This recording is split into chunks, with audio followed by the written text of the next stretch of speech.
Meet Emma Raducanu, the British teen taking tennis by storm. Swoosh. Emma Raducanu's tennis racket slices through the air to the approving coos of spectators, as dust rises from where her feet have gracefully landed on the ground. From underneath her cap, she stares straight ahead, focused, serious. Then the camera clicks and the 18-year-old from Kent breaks into a wide, toothy grin. Raducanu, the young tennis star who, this summer, appeared as if from nowhere to become the nation's most exciting player in a decade, is in a North London studio being photographed for British Vogue, offering the assorted collection of delighted onlookers, stylist, makeup artist, assistants, a tiny snapshot of the talent that helped make her the first debuting British woman in 42 years to get to the fourth round of Wimbledon. Whirlwind doesn't adequately describe the life-changing days that the teenager experienced on the fabled grass courts, which saw a wildcard, then ranked world number 338. She is, at the time of writing, 184.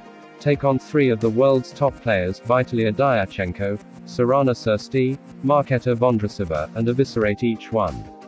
Then, 5 days after her first match, when she was the only Briton left in the singles, Raducanu's tournament ended as dramatically as it began, when she had to bow out of her match against Ajla Tomljanovic halfway through the second set, after she started experiencing difficulties with her breathing. It was a crushing disappointment for Raducanu and her new legion of fans. But no matter, she had already claimed the hearts of the British public, arguably the hardest to win prize of all. At one point mid-game, "I just let my racket go because I just didn't believe I made that shot," she says 2 weeks later, shaking her head, still in disbelief. Throughout the tournament, her sheer, unabashed enjoyment of the game was, she believes, genuinely shining through, which is one of the reasons she thinks she got the public on side so quickly, and also the fact that I feel I relate to the younger audience, you know, who are still in school. Until a few months ago, Raducanu was too.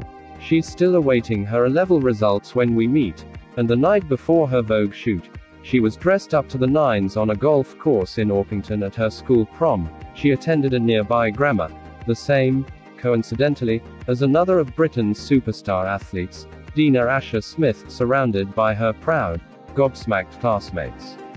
To them, Raducanu laughs. She is still the kid from year 7, the quiet one who didn't really raise her hand. Trying to reconcile the young woman in front of me leaping through the air in an Alexander McQueen gown, the same one that I watched whip up the crowd on center court, enjoying shouts of, "It's coming home, Emma," with the image that she paints of herself as the shy schoolgirl, is nigh on impossible. "I think the confidence comes from just inner belief," Raducanu says, tucking into a lunch of tuna and salad in a break between photos. "My mum comes from a Chinese background. They have very good self-belief. It's not necessarily about telling everyone how good you are, but it's about believing it within yourself. I really respect that about the culture. Sport has undoubtedly played its part in growing the enviable, easy self-confidence that Raducanu radiates today." Born in Toronto, an only child, she moved to Britain with her Chinese mother, Renee, and Romanian father, Ian, both of whom work in finance when she was 2. Growing up in Bromley, from a young age she had the kind of extracurricular schedule that is exhausting merely to read.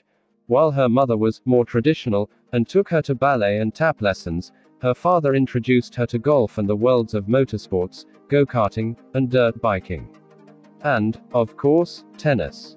"He's all about being different," she says, "and not caring what other people may have thought at the time." Being the odd one out was something Raducanu, at first, had to grow used to, but then took pleasure from. "When I was younger, I was the only girl in my group karting or doing motocross, and I thought it was pretty cool," she says, with such pure enthusiasm that, for a moment, you're reminded just how young she still is. For example, one time, my motocross teacher was like, "Right, we're going to do press-ups." I was the only one who could do it, so I was proud of myself for that.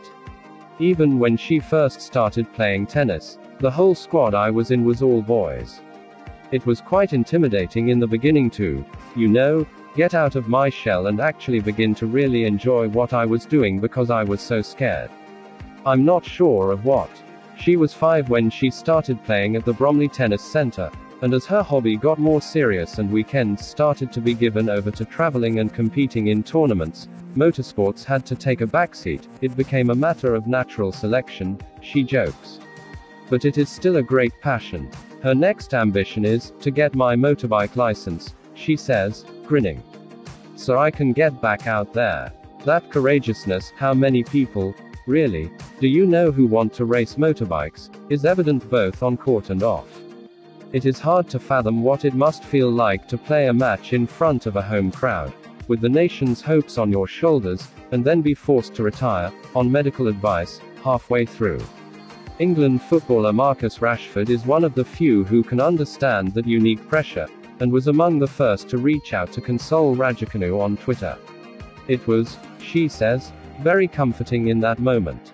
I was feeling like I let people down, so for him to reassure me like that, I was extremely grateful. A week later, and it would be Rashford who people were endeavoring to console and defend from a barrage of vile comments after his missed penalty in the Euro 2020 final.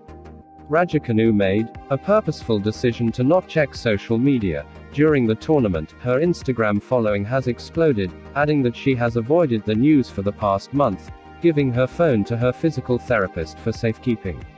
Which means she has probably, hopefully, avoided comments made by the likes of broadcasters Piers Morgan and John McEnroe, who suggested she quit her last match owing to mental health pressures. From her point of view, there's always going to be someone who has something to say, and I respect everyone's thoughts and decisions, says Raducanu, so I don't really hold anything against anyone. Ultimately, Raducanu knew it was the best decision for my health and my body to retire from the match. Equally, she thinks, on the matter of Naomi Osaka opting out of press conferences, and eventually from the French Open in May, that you have to prioritize yourself.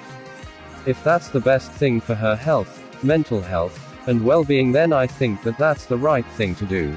Because at the end of the day, you're on this journey alone, no matter how many people are in your corner. And Raducanu has many. From astronaut Tim Peake to former Oasis frontman Liam Gallagher, who both tweeted their support for her. Does the latter name mean anything to an 18-year-old? Of course. You can't not respect such an icon, she says, adding that Oasis has some good throwback hits. You gotta have a diverse music selection. But her parents remain the people Raducanu wants to impress the most, and who, perhaps, remain the hardest too. They're very tough to please and have high expectations, she says. So that's a big driving factor as to why I want to perform. They're not ones given to big celebrations. Instead, their role has been to keep me grounded, she continues. I think they've done a really great job. Because I don't feel like anything is different, in a way. I was straight back to work. And I think that's a result of many years of them just being super focused, and not getting too high, but at the same time, not getting too low when the losses come. After her final Wimbledon match, they said, "I'm proud of you. That was all I needed. It's time to get back in front of the camera, and once the shoot is over, to prepare for her trip to America where Raducanu, awarded another wild card, will compete in the Mubadala Silicon Valley Classic tournament, and after that dedicate the next part of her life to being a professional player." Since Wimbledon, Raducanu has been invited back to her primary school to meet the students. Inspiring children and young girls is something she is already passionate about. When I was growing up, there wasn't a female that I was like, wow, I want to be like her, she says. I feel like I want to give back to everyone who's helped me. Before she leaves, I ask what tennis has given her. I was a very shy little girl who didn't talk much at all, she says. And through playing sports, and having to be bold on the court and fearless and fight, it's given me inner strength. If you have that, she smiles, then you can really achieve whatever you want. Originally appeared on Vogue. Please save the trees and nature. Please subscribe to our channel. Thank you.